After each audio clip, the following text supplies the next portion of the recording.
لیکن ہمارے قوم میں یہ سینس نہیں ہے. طلاق کی وجہ میں گھسیں گے, کیوں دی؟ جب گھستے ہیں تو پھر ظاہر ہے الزامات ایک دوسرے پر بولو نا لگتے ہیں, کیونکہ دونوں اپنی عزت بچانے کی کوشش کرتے ہیں.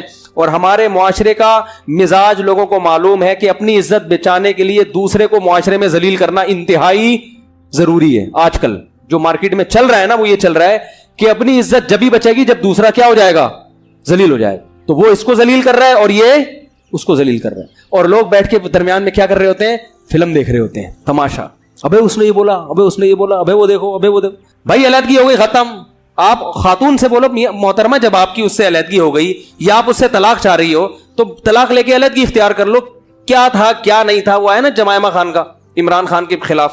مجھے نہیں پتا عمران خان اچھا آدمی ہے برا آدمی ہے, یہ میرا ٹاپک نہیں ہے. میں پہلے بہت سارے کلپ بھگت رہا ہوں, تو مجھے بھی لوگوں نے کہا کہ وہ جمائمہ خان کی کتاب پڑھیں, اس نے عمران خان کے راز اچھالے. میں نے کہا اس خاتون سے بولو تیری کو جب طلاق ہو گئی ہے تو کہیں اور شادی کر, ٹھیک ہے نا, تجھے کیا ضرورت ہے وہ کیسا تھا, اور کتاب لکھ رہی تھی اس وقت لکھتی. اول تو اس وقت بھی غلط تھا.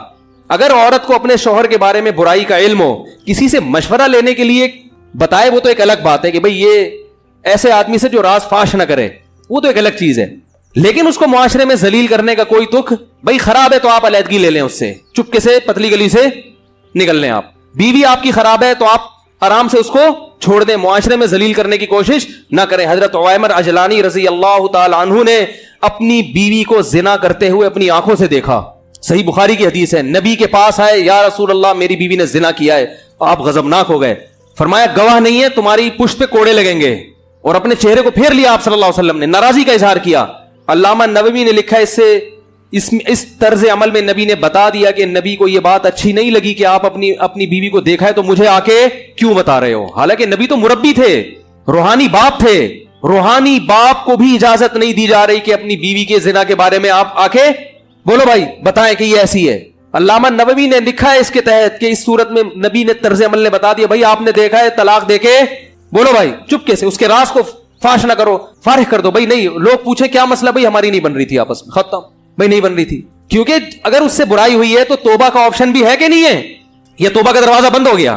بھائی آپ کو اعتماد ختم ہو گیا, عورت کو بٹھائے, بولے بھائی دیکھو میں نے یہ دیکھا ہے, اب میں تم پہ الزام تم مل پہ الزام, اس سے بہتر ہے کہ ہم کیا کر لیں, کنارہ کشی اختیار کر لیں. اسی طرح خواتین اپنے شوہر پہ جو الزام لگاتی ہیں, زنا کر رہا ہے فلانا کر رہا ہے, میں کہتا ہوں بھائی دیکھو کر رہا ہے برا کر رہا ہے, مشورے کے لیے آپ نے فون کیا, میں نام نہیں بتانے دیتا ان کو, اپنے شوہر کا نام میرے سامنے راز نہ فاش ہو کسی کا. ہاں کوئی بہت بڑا فسادی ہو معاشرے میں, کچھ اس طرح کے کچھ لوگ ہوتے ہیں جو مذہبی رہنما بن کے لوگوں کو الو بنا رہے ہوتے ہیں اور بہت بڑے پیمانے پر ان کا فساد ہوتا ہے, وہ ایک الگ چیز ہے. وہ تو پھر داڑھی رکھ کے, ان کے تو داڑیاں انہوں نے جالی رکھی ہوئی ہوتی ہے نا, وہ تو معاشرے میں باقاعدہ یہ فساد پھیلا رہے ہوتے ہیں. کوئی ایسا فسادی ہو تو ایک مشہور فسادی, وہ ایک الگ چیز ہے. تو میں ان سے کہتا ہوں کہ بھائی آپ نے اپنے شوہر کو اگر اس کنڈیشن میں دیکھا ہے, یا تو برداشت کرو یا اس سے طلاق کا بولو بھائی مطالبہ. اس کو سیدھا تو کرنا بڑا مشکل ہے, یا تو پھڈا کرو, 3 ہی آپشن ہے. میں کہتا ہوں یا تو پھڈا کرو, میاں سے پھڈا کرو, کیا کر رہا ہے بھائی تو, انسان کا بچہ بن, پھڈا کرو. کہہ نہیں پھڈا کریں تو وہ طلاق کی دھمکیاں دیتا ہے, اور یہ تو میاں تو اس قسم کے خراب ہوتے ہیں, وہ اتنے نیک تھوڑی ہوتے ہیں کہ ان کو سمجھائیں تو کہیں گے بیگم آپ کا بہت شکریہ, آئندہ بھی یہ نصیحت کا پروگرام چلتا رہے تو بہت اچھا ہے. تو میں نے کہا پھڈا کرو, گھر میں چیزیں اٹھا کے پٹکو, یہ تو کرنا ہے, یہ تمیز سے کون مانتا ہے آج کل.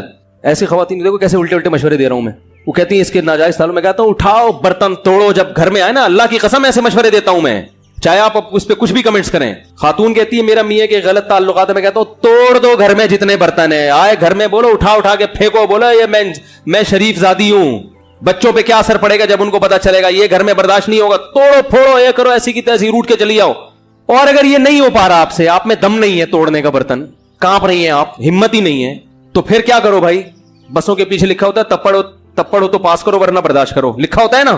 ٹرک پوری سڑک گھیر کے جا رہا ہوتا ہے, بڑے بڑے ٹرالر دیکھے ہم نے, پوری سڑک گھیر کے جا رہے ہوتے ہیں, نیچے بیچارہ رکشا والا جو ہے نا وہ ادھر سے کوشش کر رہا ہے, نکل نہیں رہا, تو اس نے پیچھے اور رکشے والے کو سڑانے کے لیے لکھا ہوتا ہے تپڑ ہے تو پاس کر ورنہ برداشت کر, کیونکہ جب تیرے میں تپڑ ہی نہیں ہے نکلنے کا تو پھر برداشت کر, اسی کے پیچھے خراما چلتا رہے آرام سے. تو میں ان خواتین سے کہتا ہوں یہ کرو, وہ کہہ رہی یہ نہیں کر سکتے ہم, تو میں کہتا ہوں یا تو برداشت کرو, نہیں ہو رہا ناقابل برداشت ہے تو طلاق لے کے علیحدگی, اس کے علاوہ آپ کے پاس کوئی آپشن نہیں, کیونکہ میں نے کہا اس کو ذلیل کرو گی, نقصان آپ کے بچوں کا ہوگا. نقصان کس کا ہوگا, ساری زندگی لوگ تانے دیں گے ان بچوں کا باپ ایسے تھا. بیٹیوں کا تو اور بڑا نقصان ہوتا ہے, ان کے رشتوں میں پرابلم ہوتی ہے, اور کوئی آپشن نہیں ہے.